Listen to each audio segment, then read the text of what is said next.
2015 question on area and volume junior cert higher level. A plot consists of a rectangular garden measuring 8 meters by 10 meters. So you can see it shown here in the diagram. Okay, the garden is in the center. It's surrounded by a path of constant width as shown. The total area of the plot, so the garden and the path, is 143 meters squared. Okay, so I'm just going to highlight that there for myself so that I know to come back to it. Okay. 3 students, Kevin, Elaine and Tony, have been given the problem of trying to find the width of the path. Each of them is using a different method, but all of them are using X to represent the width of the path. Kevin divides the path into 8 pieces. He writes down the area of each piece in terms of X. He then forms an equation by setting the area of the path plus the area of the garden equal to the total area of the plot. Write in terms of X the area of each section into Kevin's diagram. Now, never be afraid to pause the video and try it, okay? Right, so he has broken it up into 8 sections, 1, 2, 3, 4, 5, 6, 7. Oh yeah, just the path. 1, 2, 3, 4, 5, 6, 7, 8. I was wondering why I was getting 9. He divides the path into 8 pieces. He writes down the area of each piece in terms of X. He then forms an equation by setting the area of the path plus the area of the garden equal to the total plot. Okay, so let's do the area of the path. So the length is X and the width is X, okay? So area of any square or rectangle is always X by X. So that part there is going to be X by X, so X squared. This part here is going to be X by X, which is X squared. This one here is going to be X by X, which is X squared, and the same for this corner. Okay, now, so it's the 4 pieces in the middle. So we have 4 X squares there now. So this one is 8 by X. So 8 by X is 8X. And of course, the bottom is going to be the same. And then this one is 10 by X, length by width. So he's going to be 10X and he's going to be 10X. Okay, so if I add that up, I would say that I have X squared plus 8X plus X squared. I'm going round here from this corner, round in a circle so that I don't miss any piece. Plus 10X plus X squared plus 8X plus X squared plus 10X. Okay, so that I can add up all the X squares. That's 4X squares. Okay, you can never add X squares terms to X's. So I have to do my X's separately. So I have 8 and 8 is 16, and I have 10 and 10, which is 20. So I have 36X. So that is the area of the path. Okay, so write in terms of X the area of each section into Kevin's diagram below. Okay. And of course, the area in the middle is 8 by 10, which is 80, and it'll be all meters squared. Okay, so that's the area in the middle.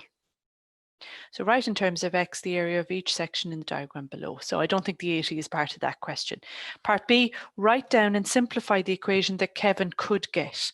So Kevin's equation then was, he forms an equation by setting the area of the path plus the area of the garden. So the area of the path plus area of garden, okay, equal to the total area of the plot. And the total area of the plot are the one we highlighted up there, the 143. So area of the path is 4X squared plus 36X. The area of the garden we just worked out there, it was 80, and that is equal to 143. Okay. Write down and simplify the equation that Kevin could get. Give your answer in the form ax squared plus bx plus c equal to 0. Well, there's ax squared. A, b, and c are always just numbers. So what that means is they wanted the x squares first, so that's fine. Then they wanted the x terms, that's fine. Then they want the number. So I need to bring him over so that I have it equal to 0. So let's do that. 4x squared plus 36x plus 80 minus 143 equals 0. Because of course, when that comes over, it becomes minus, or of course you can minus 143 from both sides. So let's tidy that up. We have 4x squared plus 36x. Just pop on my calculator. 80 minus 143 minus 63 is equal to 0. Okay, and that is in the form ax squared plus bx plus c equal to 0. No matter that that's a minus up here, when it said plus c, they just default to plus, even though it could be a plus or a minus, just to make it look easier. Okay, so that's Kevin's equation. Elaine then writes down the length and width of the plot in terms of x. She multiplies these and sets the answer equal to the total area of the plot. Write in terms of x the length and width of the plot in the spaces on Elaine's diagram. Okay, so what is the total length of this plot? Okay, well, we know he's 10. We know he's x, and we know he's x. So we have an x plus 10 plus x here. So I have an x plus the 10 plus the x at the bottom. So that is 10 plus 2x, because of course I can't merge x's and numbers together either. Okay, so for that I am getting 10 plus 2x. Okay, and then across the top it's similar. There's the 8, there's the x, and there's the x. So there's x plus 8 plus another x. So I have x plus the 8 plus the x. Okay, so that's 8 plus 2x. Okay, so write down in x the length and width of the plot in the space on Elaine's diagram. Okay, so we've that done. Write down and simplify the equation that Elaine could get. Give your answer again in the form ax squared plus bx plus c. Okay, so let's go back to Elaine's question or Elaine's formula. She multiplies these and sets the answer equal to the total area of the plot. So she multiplies, and that's not surprising because area is length by width. So it is equal to 10 plus 2x by 8 plus 2x. Okay, so to multiply them out, you can split the bracket if you want and go 10 by everything in the second bracket plus 2x by everything in the second bracket. Okay, so what am I doing there? It is this multiplied by the two of them. Okay, that's what I'm doing here. Okay, 10 by everything in the second bracket. Okay, and then you have to come back for the 2x, and it's that by the two of these as well. And that's what I'm doing here. So one way of doing it is to split that first bracket and do 10 by everything in the second bracket, then come back for the plus 2x by everything in the second bracket. So let's multiply him out. 10 by 8 is 80, 10 by 2x is 20x, 2x by 8, 8 2s are 16x, 2x by 2x is 4x squared. And of course that's equal to the area of the plot, which was 143. Okay, so let's put it into the order. They want the ax squares first, so we have 4x squared. Then they want our x's, so we have 20 and 16. 20 and 16 is 36x. And then the numbers bring over the 143 equal to 0. So 4x squared plus 36x minus 63 is equal to 0. So not too surprising that it's the same equation that we got on the previous page. And it should be because it's still the same garden. Okay, so that's how Elaine did it. Now it says solve an equation to find the width of the path. Okay, well, it doesn't matter whose we take because they're both the same. We had 4x squared plus 36x minus 63 is equal to 0. Okay, so I'm going to do this two ways. I'm going to do it by factorizing if I can. So I'm going to divide across by 4 first, because I know that 4 is a factor of 36. No, 4 won't go into 63, so that won't work. Okay, so let's do the minus b formula. Ax squared plus bx plus c is equal to 0. And the minus b formula is on page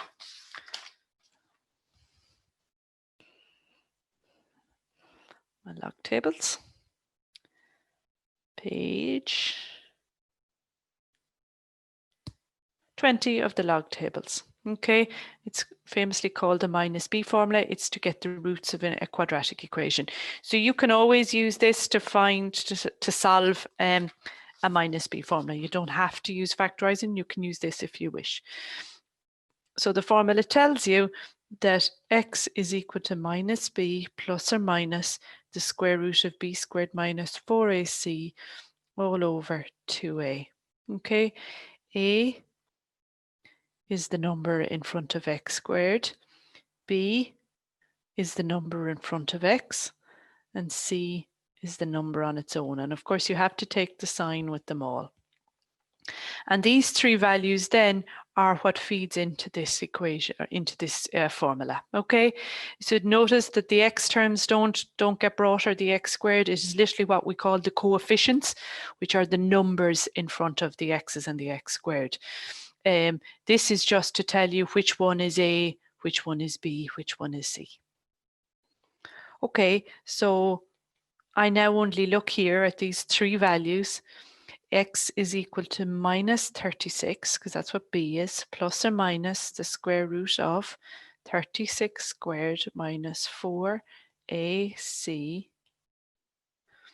all over 2 times A. Okay, there's my A.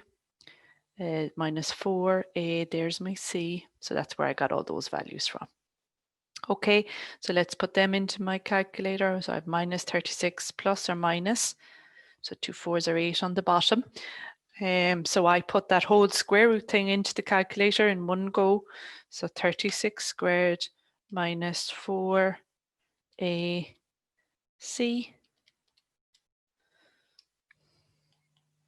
So I got 48 when I put that into the calculator, okay? So this is now where this plus and minus bit comes into play. I split them. So one of my answers comes from minus 36 plus 48 all over 8. So that's where I took the top piece, the plus, okay? See, the rest of it stayed the same. I just took the plus. And then for my second answer, I take the minus part. Okay, the minus here on the bottom. Okay, and you put that equal to 0. Or no, you figure out what it is. So I hit the fraction button. I have minus 36 plus 48 all over 8. And I've got 3 over 2 for that, or 1.5, whichever you want. And then hit back and change that to a minus 48. And I've got minus 10.5 for this one. Okay, so I've worked out what my x is, okay? I've solved it for whatever letter is here in your quadratic. Okay, now the question didn't ask what was x, it asked what was my width. So let's go back and remember our width was 8 plus 2x. Okay, so width equals 8 plus 2x. Okay, I'm going to discard this answer for x. Okay, and I'll show you why rather than tell you why. So let's sub in the first one first. I would have 8 plus 2 times 1.5, because remember this is equal to x is equal to 1 plus x is equal to plus 1.5. So 8 plus 2 times 1.5, well that's 3, is 11. Okay, now if I had used the other one, I would have had 8 plus 2 times minus 10.5.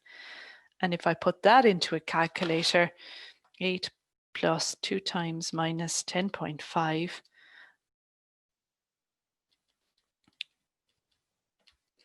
I'm getting minus 13. Okay, so why did I discard that?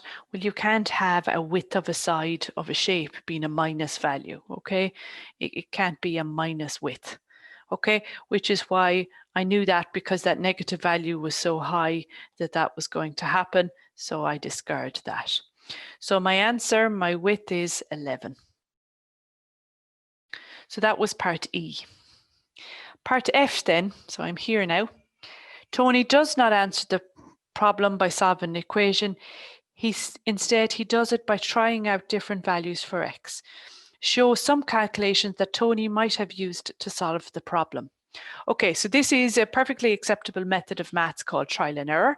So we know that the total area is 143. Okay, so total area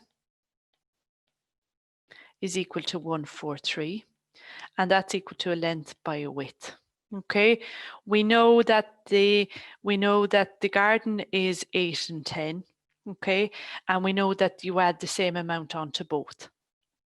Okay, so let's say we found that x was 1. Okay, then our width would be 8 plus 1 plus 1, which is 10, and this one would be 10 plus 1 plus 1, which is 12. Okay, so the width would be 8 plus 1 plus 1, which is 10, and the length would be 10 plus 1 plus 1, which is 12. And when I multiply them together, I get 120 meters squared. Okay, so we know that x isn't 1. He might then have gone, well, that's too small for my area, because I know my area is 143. He might have trialed 2. So let's go x is equal to 2. My width is 8 plus 2 plus 2, which is 8, 9, 10, 12. My length is 10 plus 2 plus 2. 10 and 2 is 12, and 2 is 14. If I multiply 12 by 14, we get 168. And you can see that it was too big. Okay, so that's why it makes sense then that the width is 1.5. So I've showed some calculations that Tony might have used to solve the problem. Which of the three methods do you think is best? I would think this way, Elaine's way, because to me it's the most straightforward and cleanest way, and it's length by width. Okay, this to me breaks it into too many pieces. And trial and error, while it's an acceptable way of maths, it can be difficult if there's decimal points involved. Okay, so Tony's way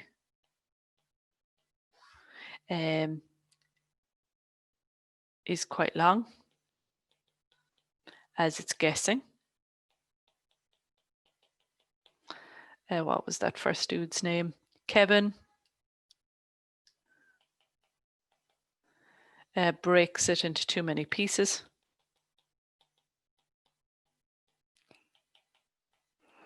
Easy to make a mistake. Okay, I'm just going to rub out the minus b formula now. It's on the recording anyway. Elaine's way, therefore, Elaine's way is the most straightforward.